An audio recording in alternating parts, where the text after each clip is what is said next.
So we are live on YouTube. Also, I have put our webinar on recording in case students want to revisit it later.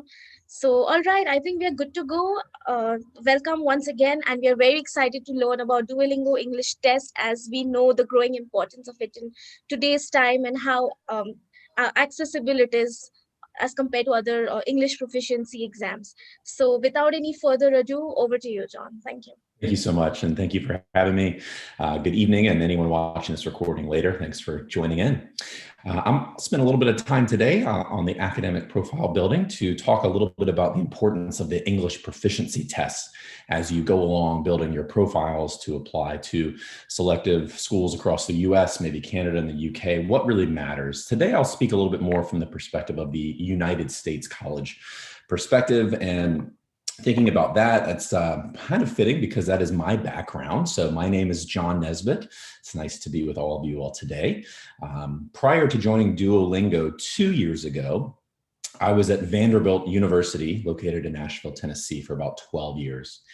And in that time, I was the co-chair of international admissions and recruitment and enrollment management, which meant that we oversaw a team and I went all over the world. So I traveled, I've been to India a number of times, countries in the area like Bangladesh and Nepal and Sri Lanka. I've been to 60 countries in total to recruit students for Vanderbilt in that past career. And I saw a lot, and I really loved that experience of getting to learn about all the diversity, all the different cultures around us. But one of the commonalities that I saw was that access was very low. No matter where you were in the world, access was really a tough touching point for students, and really in many cases prohibited enrollment or social mobility or the opportunity. And in some cases, I really hated to see it. The whole access piece turned students away from even applying to college in the United States because it just seemed so hard. There were so many mountains in the way. And that was one of the things that I was really drawn to with Duolingo, was the fact that as an organization, we're providing education free for everyone. And specifically, as I'll tell you more today, the Duolingo English Test is only $49, and we'll also give out thousands of free tests. And so the whole point of our test, why we were created, was to increase access and make something like the English proficiency options more accessible for anyone out there who thinks that they want to come study college, specifically in the US today, we'll talk about. So that's my background. In today's 35 minutes that we have left, we'll talk a little bit about the proficiency and the process, why it works, how it works, why universities need English proficiency scores to move along. Then we'll dive into the Duolingo English Test. I'll give you a quick introduction of how the test works, how the subscores work, and then also for you to know as a student how you can best prepare for the Duolingo English Test. All right, does that sound good? Okay, good, because that's our only plan. So here we go. English Proficiency Test in America. So as I said, I was in admissions for about 12 years at a selective school named Vanderbilt University. And in that time, I read over 25,000 applications. And I can tell you that when we're reading applications for students who are non-United States, non-US citizens, we're going to be looking just about the same as we would as if it's a student from down the road in Chicago or California or someone else, right? Because what the application consists of is exactly the same, right? How many times have you heard this before? You have to have great grades, great scores, really compelling, convincing, really strong, engaging, unique activities or personal activities and hobbies and interests that you've done on the side. And you need to write a great essay, right? But no one's ever talking about the English proficiency.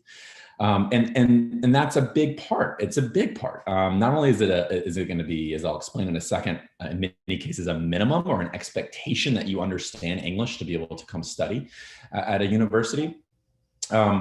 But in many cases, specifically for some of the STEM heavy students out there, your scores might be a little lower in English or critical reading or in other humanities like areas. And so, in some cases, selective schools are really wanting to make sure we know you can come do the STEM, but we want to make sure that your English is still strong enough. And so they might really lean on that English score. And so by many ways, you're going to see a couple different definitions of what is required when you're looking at schools. And many of you maybe have already started building your list or have brothers or sisters who have gone through the process and you already understand some of these. So let me walk through for just a moment on what these means. The first one is that you get a very, very black and white kind of binary. It's either yes or it's no. And this is across the board at, I'd say, the majority of institutions in the US. what they're going to tell you is that you need to have a minimum score of 120 on the Duolingo English test. And you either get 120 or 125 or 130, and you're going to be admissible, or you don't have that score and it's going to be a no. And so what I mean by this is that when we're reading these applications from international students, we're not going to be diving into what specifically did you get right and wrong and how all these things in your English proficiency. Where admissions officers are really much more looking at it as a check mark. Do you either have the scores that are minimum required for us to understand that you have good English ability, that we feel comfortable that you can come to our campus and thrive? It's either a yes or no. It's not diving into it. Let's analyze it. It's just yes or no. You're above this or you're not. And so that's what in many cases it is. It's not like an SAT or an ACT score where you can really get into the numbers and the really different gray areas. This is pretty much black and white. Minimum scores are needed. And so in the example of a Duolingo score, it's scored up a 160. If Duke University tells you that you should have around a 125 or 130, and you get a 125 or 130, then you should be finished with the English proficiency and no longer be taking those tests, spending that time, spending that money.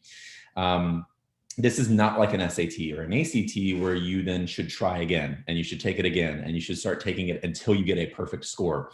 And that's not the point of this test at all. The caveat, of course, is universities that will use English proficiency scores as a supplemental use case, which is in many cases where they might get into and try to analyze your skills better. And that might mean looking at the interviews that come with the Duolingo English test, or maybe they're going to have an actual Zoom interview with people. And so they might use other ways to try to understand your abilities. And last but not least, there are many schools and universities that will require different subscores on a TOEFL exam or on a Duolingo English test exam. And so if there are subscore expectations from a university, you need to pay close attention to this and make sure that you have the minimums needed at each of those subscores, or if it's just one area that they're looking for. But make sure you have that. And this would be the only time where we might recommend that you retest. Your overall score is strong enough, but some of your sub-scores weren't as strong enough. And that gives you good guidance to diagnose kind of where you need to be a little stronger, where you can improve, and then you could go back and potentially retest. But the biggest picture from this I want you to take away is that English proficiency is not going to be used as a tool like a test, an aptitude test like an SAT or a SAT, nor is it going to be used like your A-levels or your IGCSEs. It's not going to be used as something as important as your grades or these. It's just much more of a check of, do you have the English? Yes or no? And if yes, you can move forward. And if no, you got to hang back until we see scores or other ways to see that those numbers are good. And then just one more point, just kind of from the larger picture. Regardless of the grades and any numbers and performances that you have, a university has to know that you're going to be okay.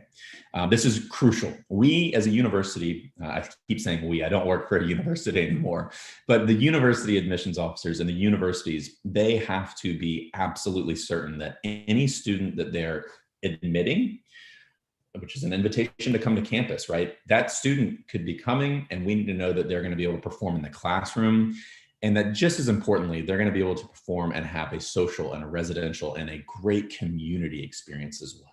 And so we mentioned this, I said this earlier, but it's the importance of the proficiency in many ways is to make sure that you're not just going to survive, but that you're going to truly thrive at a college campus, that you're not just going to have the bare minimum, and that you're going to kind of understand what's going on in a lecture, and that you're going to kind of understand what's going on with your roommate or your hallmates, but that you understand the language and that you've mastered it and that you can really come in and hit the ground running and really be in that environment. One more thing of importance that I want to talk about before I shift over and tell you more about the Duolingo English test. Again, the importance of the English proficiency in the admissions process. What has happened since COVID-19, as many of you are probably aware, is that universities are moving to what's known as test optional. So there's a huge trend, and it's extending through this year, 2-3 years down the road in many cases, and many universities are completely changing their policy to forever be test optional. And as a reminder, test optional means that you do not have to submit an SAT or an ACT. And so if you don't have a SAT or an ACT exam, then the English proficiency score is going to be crucial. It's going to be absolutely paramount because now it puts more pressure, because in many cases, universities might say that, well, you need to get 100 on the TOEFL, or you could have 2 or 3 years of schooling at an English medium school, or you could have certain grades, or you could have achieved certain scores on the ACT or SAT, meaning that before last year, in many cases, sending an English proficiency score for many students wasn't actually a fully required aspect of the file. It was just something that they could add to it. But now it's going to be much more imperative because there is going to be no score to fall back on them. There's no other metric to get a sense of the student's English ability. And so providing your English proficiency score and providing a very strong one is going to be crucial. So let's get into Duolingo and the Duolingo English Test. As a reminder, our background, you're probably familiar with the test itself. It is the app itself. It's the largest education app in the world. We teach over 30 distinct languages, and this is all free. And so some of you might use the Duolingo app. Maybe it's to start learning English years ago, or you're getting started now on learning English at a higher level, or maybe you've used it for other languages. So that's our background. We were founded by this incredibly brilliant and fantastic man named Luis von Ahn. He himself is an international student. Formerly, he was born and raised in Guatemala and actually got a scholarship to come to study in the United States. He went on to invent CAPTCHA and reCAPTCHA, where you have to prove that you're not a robot, helping translate books that Google didn't purchase, but helping translate about 20% of the world's books online and digitize them, putting them all online. He's a MacArthur Fellow and many other things. But importantly for this is that he was really drawn and understood the fact that social mobility, upward mobility, learning English in another country can, in Guatemala's case, can increase your salary by 2 times in many cases. And so it's crucial that you can learn it. And it's most important that you could actually afford to learn it. And so that's what he did with Duolingo, was create a free way to learn languages, which is most important. Similarly, we were studying and looking around at international education today, knowing that there are hundreds of millions of learners of English. And as I mentioned in my story about how I came to Duolingo, I noticed that certification was a huge barrier to students. No matter where they live, no matter walks of life, it was a barrier. Poor, rich, living in a city or not, a certification was just a barrier. And of course, the traditional testing options are inconvenient. It's tough to sign up for a test in advance. The seats often are taken, as you know. There could be limitations on the size of the room that they can have people in. Of course, now with COVID and restrictions on when they can open back up. So there are many different options, not to mention those of you who don't live near a testing center, just how laborious, how expensive, how time consuming, and in many ways, how impossible it would be for you to ever make it to a testing center. And so that's why, together with our psychometricians and our scientists and our researchers, we combined machine learning and incredible artificial intelligence to create the world's first high stakes test that is fully online. So it is an online adaptive test that you take on with a laptop or a computer with a forward-facing camera, and it is revolutionizing admissions in many ways. So let me tell you a little bit more about the test. First and foremost, again, it's convenient. So you take it online, anywhere, anytime that you want. There's no traveling to a test center. There's no appointments needed. If you wanted to take the Duolingo English test right after this webinar is finished, you could go sign up and start taking the test. It's that simple to get started. Secondly, it is fast. So it is not only a shorter test, it's around an hour long because it's an adaptive test. So meaning that the test adapts to each individual user. And so as a result of that, the test can quickly ascertain, are you a really strong English student? Are you really poor, or somewhere in between? And can then give you questions to really test that level out. Additionally, you'll get your results back in 48 hours of completing the exam, meaning that within 2 days' time, you'll have your scores certified, and then you can share them with any university. This is really important, and I'll highlight this a couple more times, but it is completely free to share your scores with the Duolingo English test. So everyone's scores are certified, they're valid for 2 years, they're valid for 2 years' time, and it's completely free to share your results. You just go back online to your Duolingo English test portal and add all the universities you want to send scores to. It'll kind of pop up like a shopping cart. You confirm that those are the 10 places you want to send your scores. And then it updates actually on the tech side. It's really cool. It updates on the back end in your file for the university's systems that they use to read your applications. And so it literally syncs with technology. Very fast, efficient system. Important, it's also affordable. The test is only $49 in America, and it is $0 extra to send your scores to any other school. So how do we compare to the other tests? Let's look at the TOEFL and IELTS. On the cost alone, we're going to be prohibitively much more expensive those other two tests are. We are going to be much more affordable at about $49. The locations, again, as a reminder, it's unlimited locations. You're taking this test anywhere that you want as long as you have good Wi-Fi. Test length, it's right around an hour or less. Again, it's a reminder, it's an adaptive test. And so think about it like it's a math test with no calculator. And I ask you 3 times 3, of course you say 9, you get that right. So we see you're smart. Now I ask you the square root of 97 plus the square root of 13. If you get that right without a calculator in a couple of seconds, clearly you're very gifted in math.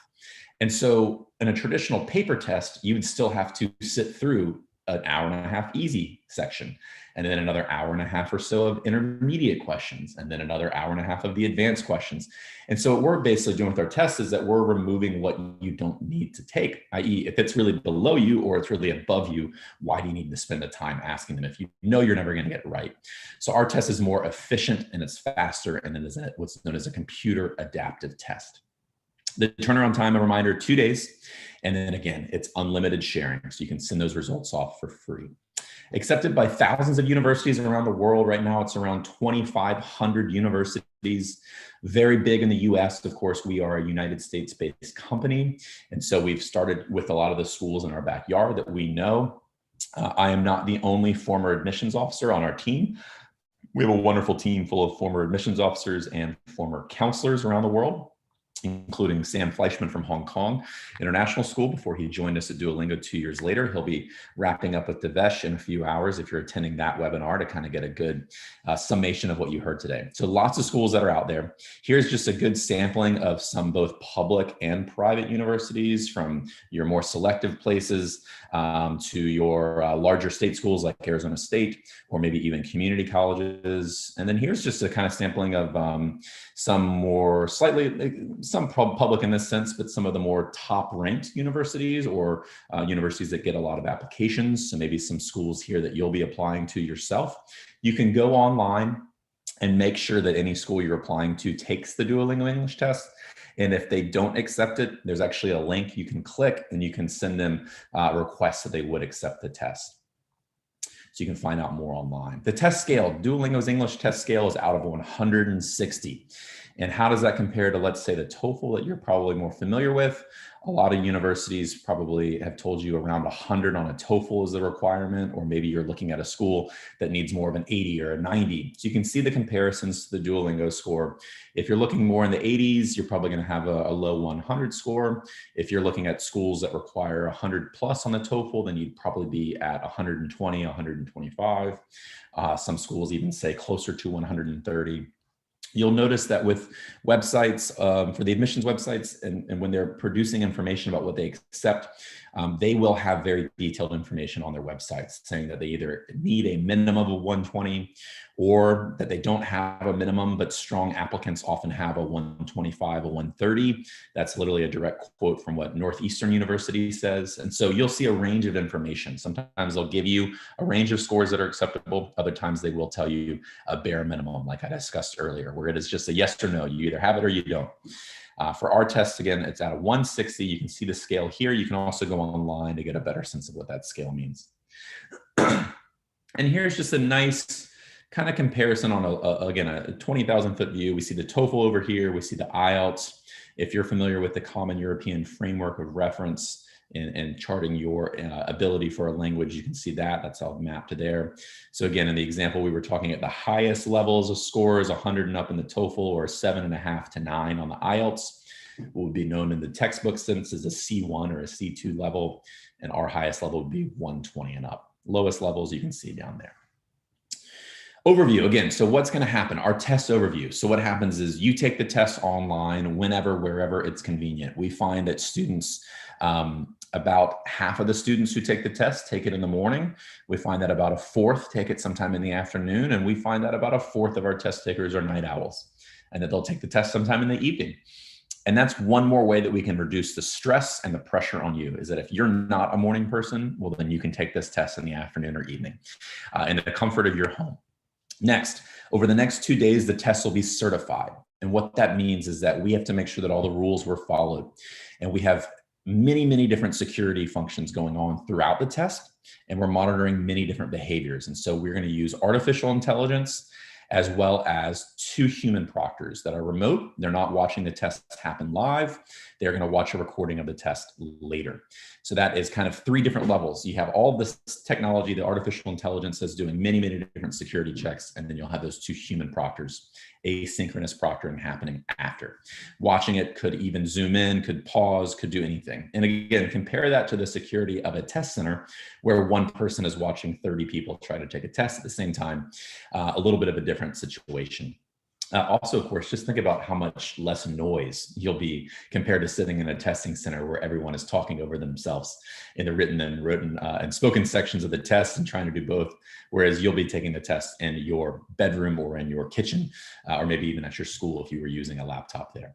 Sharing, again, once you've received the scores, you can then send the certified results through the Duolingo site. Universities are not going to accept you emailing them a PDF of your score because, again, that's not going to be what's the most secure option. Because it's free, we're making it free. We also want to make sure it's secure. So that's part of why it's free as well. You can go on and then it's free for you to send that score off somewhere else. No other costs associated with sharing or applying. The test security, you're probably curious. Part of the test security is just the adaptive design, the fact that it would take you 1,000 tests before you'd see one question repeated, right? Let that sink in. You need to take our test over 1,000 times before you'd see any question repeated. And so that's part of our security alone, right? Is the fact that you're just not going to see the same questions ever pop up again. And what's known as a large item bank. So we have an inordinate amount and volume of questions to pull from. We also can monitor these, pull these if they're not performing the right way, or pull them if they've randomly enough been too frequent in the test process. I mentioned the proctoring. So there's human proctors, as well as, of course, all of the incredible, really cutting edge technology that's happening throughout the test to identify, to make sure that you are who you say you are, and that we know without a shadow of a doubt that you have taken the test. Honestly, you haven't broken any rules, and that then we can certify your results. If we cannot certify your results, please know, and this is very important, you will get an email. So if your results weren't certified and you're wondering what's happening, check your email. And at that point, we will give you instructions. If we could not certify your test, it's probably something very small and innocuous. Maybe someone just happened to walk through the room, or maybe there was a power issue, Wi-Fi issue. Maybe there was too much background noise because you live on a noisy street. Whatever it might be, that's something like that. We will send you an email with clear instructions, what went wrong, and then how you need to fix that. We'll also extend another credit to you. So we're not asking that you pay another $50 and take the test and then pay another $50 and take the test. If something doesn't go right, we'll then extend that credit, and that way you can go ahead and try to complete the test, make sure you can get it certified. In the event that a student ever tries to maliciously cheat on our test, and we do catch that, it does happen. It doesn't happen as much as you'd probably think it does, but we do unfortunately catch people cheating. And when we do catch people cheating on our tests, they are no longer allowed to take the Duolingo English test ever again. Last but not least, as far as from the security perspective, we are looking at millions of data points to detect rule breaking or patterns of suspicious behavior, and also understanding what types of score structures you could have, right? So could you be really strong in some of the long form speaking and writing sections, but then not be as strong in other areas? And what makes sense? So what's known as testing discrepancies, i.e. between different modalities or skill sets, are there ranges that's acceptable? Essentially, could you be really good at a lot of speaking a language, but then really bad at one or two facets of it? And exactly at what level could you be that makes sense? Or would that be a level that shows maybe it's two different people trying to take the test? A couple other things on the test security, a reminder that you will need a valid ID. That will be part of the verification. that we will have to verify your ID, looking at both from a computer, looking at the image that you take, as well as a human. The test will have what's known as a browser lockdown. And so in order for the test security to function, there's a couple different internet browsers that you can use that will have the right security features. And at that point, when you are taking the test, you can't have any plugins like Grammarly, let's say, or other tools that could help you write or edit. You couldn't have any other websites up. Nothing else is functioning on your computer except for our test during that hour. And if you try to rotate off the screen, that's a big violation. You can find more rules online as well. And last but not least, there is a video sample and a writing sample from each test taker in each test. So every time you take a test for Duolingo, the very end, you'll have an option to reply to 2 different questions. You'll have 30 seconds to determine which of these 2 questions you'd like to reply to, and then you'll have up to 3 minutes to record a video answer.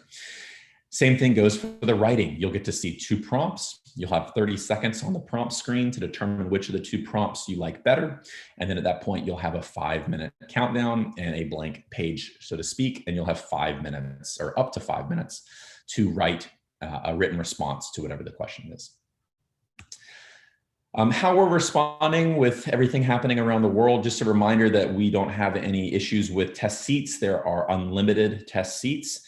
There's no issue with shortages there because it's taken online at any point. There's people taking the test right now as we speak. We also offer around-the-clock support in a variety of languages. So please do know that you can get your answer immediately online, just going to our website, englishtest.duolingo.com. And then in the bottom right-hand corner, you'll see a little red help or a little orange help button. So you can click that and start talking to our wonderful support team, 24/7 support. Additionally, we haven't suffered any internet outages or any test shortages or stoppages of any kind due to technology. So we've had 100% uptime throughout the whole year. We have to and kind of have the fortunate chance to leverage the rest of our organization as a tech company. And that's another really big benefit from being a tech company first versus a testing company, is that as a tech company, we have a lot of these wonderful, wonderful resources internally to make sure that our test is always up and running. All right, we'll shift gears here real fast before wrapping up with Q&A in just a few moments. And so, reminder, we have added subscores. These are what's known as integrated modalities. And so we are looking at how you use multiple skill sets together. So not just speaking and writing, or not just speaking and listening as separate skills, but when those 2 are combined, what do we see? And so we're looking more at language use in practice. And so in a conversation with a classmate, you need both speaking and listening, as I was just mentioning. Or in a lecture, you're going to need listening as a skill, but you're also going to need reading as a skill. And so as we were developing our own subscores, we definitely thought a little bit more about what that meant, what it meant as far as in use case for a university. And our psychometricians and our technical advisory board and internally, they encouraged us to look at these modalities. And so that's what we did. So we have 4 integrated modalities that are used as our subscores. And so you can see the combination: literacy equals reading and writing together. Your comprehension is your reading and your listening abilities. Your conversation, as we mentioned, is speaking and listening. And then production is writing and speaking. The production is kind of putting it all together. So thinking about a big class presentation where you've researched, you've put together a slide deck, you've got a presentation to do, and you're going to have to answer questions with a panel of people in your classroom. So production is often the hardest of those modalities and the hardest to achieve proficiency, just because it's putting everything together. You can find out more information about the subscores online. This is year 1 of the subscores. So many universities, in fact, the vast majority, do not have a minimum subscore policy yet. They're going to use it this year to kind of analyze and see what they need. But in the case that some have set minimum subscore requirements, again, reminder that you can always find the most up-to-date information on that university's admissions website to see if they do require anything specific. Let's talk about test prep for just a minute. Traditional test prep, you think of memorizing questions, maybe learning the strategy of the test, or if you don't know the answer, which one to bubble in, different types of lengthy retesting. It's expensive, and you're trying to kind of figure out a way to game or beat the test, right? That's what we think of with traditional test prep.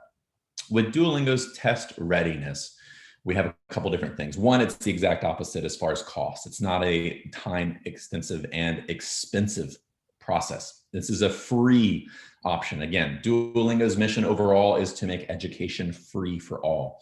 And so our practice tests are completely free. We really recommend that you take advantage of these. You can go online and do as many as you want, but not only is it going to help you understand what the test is, but also get comfortable with taking a test on our website. Each of those tests is unique.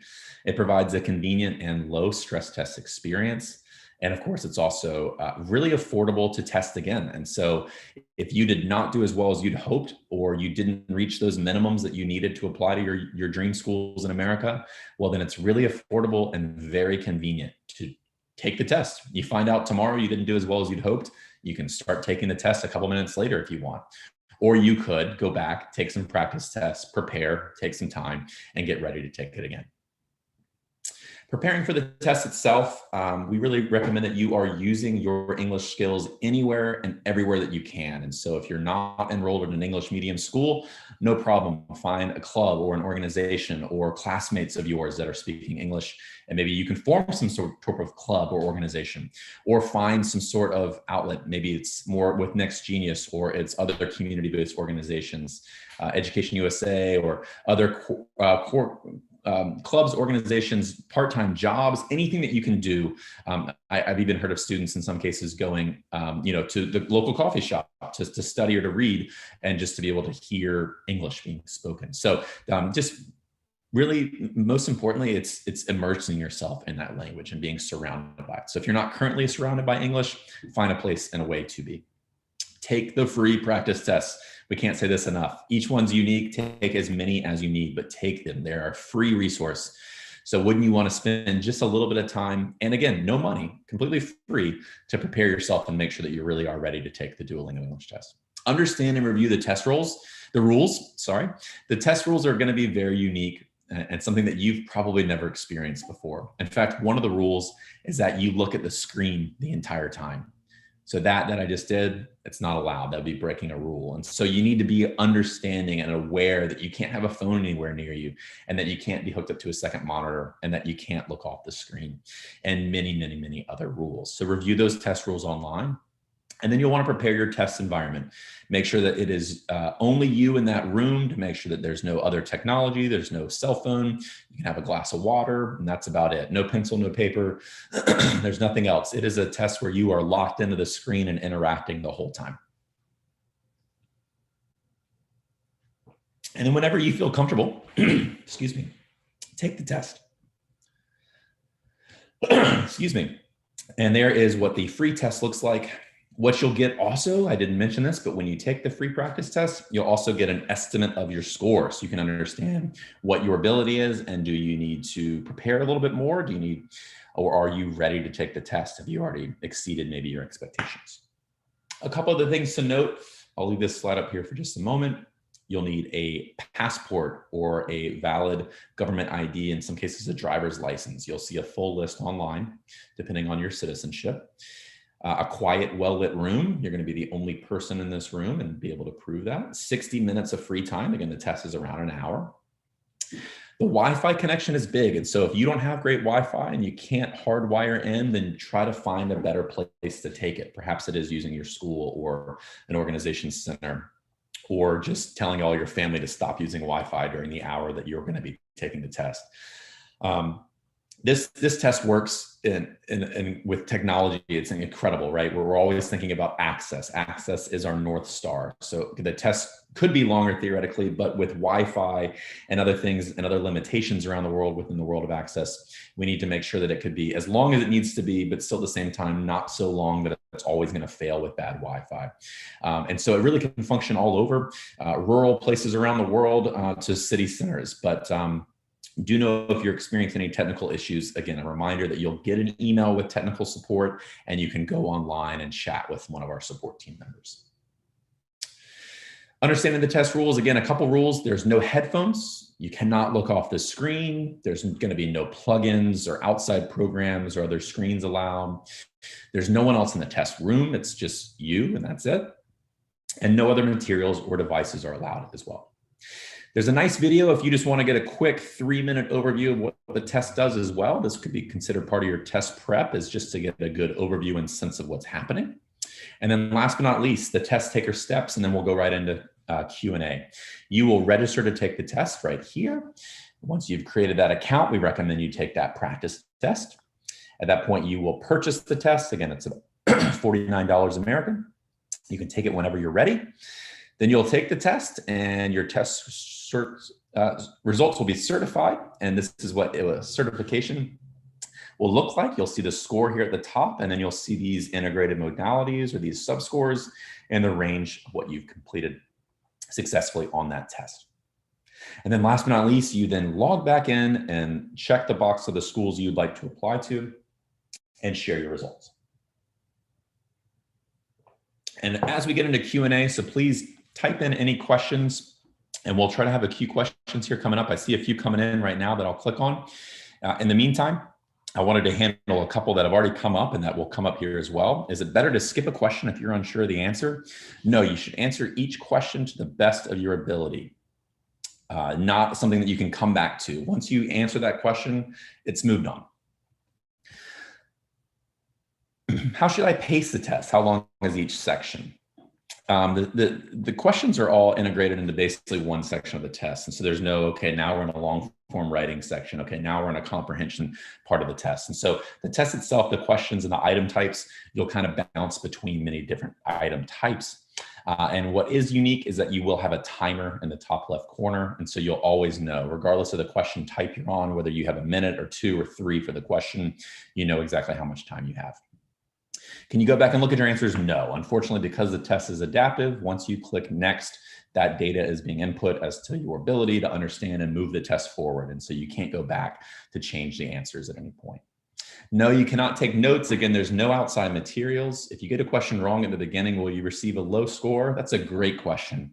And the answer is no, it's an adaptive test. So the first couple questions, if you didn't do as well as you'd hope, well, at that point, the adaptive test might bring your expected ability a little bit lower. At that point, because it was a mistake, you're going to get all those answers right, and it's going to show the computer you're much stronger. And so it's always going up and down until it can get it exactly right. So it's okay if you miss 1 or 2 questions.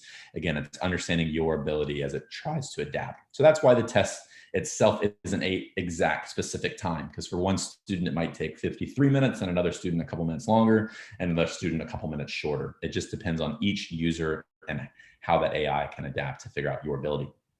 Accents, that's a great question. No, the grading does not account for one specific type of accent. It allows any type of accent. So just try to speak normally and clearly and slowly. Don't be too fast. And yes, the student visa, as far as in the United States specifically, this is a great question. The visa paperwork comes from and the I-20 paperwork that you'll get will be coming after you've been accepted and essentially deposited. So you say, I've gotten into Vanderbilt, I want to go to Vanderbilt, I'm going to pay my deposit. At that point, the International Student Services Office or the admissions offices will get you back in touch with you with all of your paperwork. And then you can go through for your visa interview and to enter the country. Showing your English proficiency scores are not needed or required for a visa interview and are not needed or required to enter the country of the United States. So do know that these scores aren't going to affect your visa at all. To get a visa for the United States, it all comes through your college admissions offer. So once you have that admissions officer in hand, admissions letter and offer in hand, that is essentially how you'll get the visa process started. And how often can you take the test? This is a great question. You can take the test twice every 30 days. So 2 times every 30-day period. And the results are valid for 2 years. And we accept all different major credit cards, also Alipay and China. Okay, that's all that I have. Oh, sorry. And then of course, I'll just remind you one more time. If you experience a technical difficulty, you'll be able to take the test again for free. Check your email. We'll give you a bunch of help there. Okay, so what kind of questions do we have? I know we have a little bit of time. I'll stop sharing my screen. Oh, it is hard. Okay, so let's see. Does the Duolingo English Test help me get college credit? That's a good question. No, in many cases, it's not going to be something for college credit like you could maybe receive from grades or from different scores. This is going to be just a yes or no component. Now, some colleges might vary in there, but we haven't heard too many of that. Harvard as a policy, Harvard doesn't actually require English proficiency of any kind. So there's no requirement to take the TOEFL or the IELTS or anything there. It's just going to be kind of part and parcel of their process. If you want to submit scores, you can. And so if you'd like to submit Duolingo English Test scores to Harvard, you are more than welcome to. Yes, MIT does accept. This was pretty big in the last year and a half. They used to only accept the TOEFL, and that has changed. And now they're very excited to accept the Duolingo English Test as they look to expand access as well. How many times can you take the test? Twice every 30 days is what you can do for how many times? Let's see, if a student is not cheating, but AI raises a red flag of some kind, how is it processed? Again, that's why we have both the combination of technology with humans. And because in many cases, it's not just technology saying, oh, wait, something might have happened here. We need the context. We need that human piece. We need to understand what's really going on. And so it's really looking in the marriage of both extremely incredible cutting edge technology and artificial intelligence with many other kind of internal data points and algorithms that are happening combined with humans as well. If you paid the test but wouldn't end up being able to take it, or on mobile, sorry, I see. So is it can I take? No, the test is not mobile. That's a great question. So the Duolingo app itself is mobile, but the test itself has to be taken on a laptop or a computer with a forward-facing camera. Sir, can you please elaborate more on speaking, evaluating? Yes, of course. And so as far as the speaking is graded, anytime that you are answering a question where you'll be speaking or you're doing maybe a long form spoken response, we're not taking accents into account. So accents are not part of the grading profile, but you will just want to make sure that you're speaking a little bit slower than maybe you feel like you normally should, because the tendency in these environments, you get a little nervous, you start talking really fast.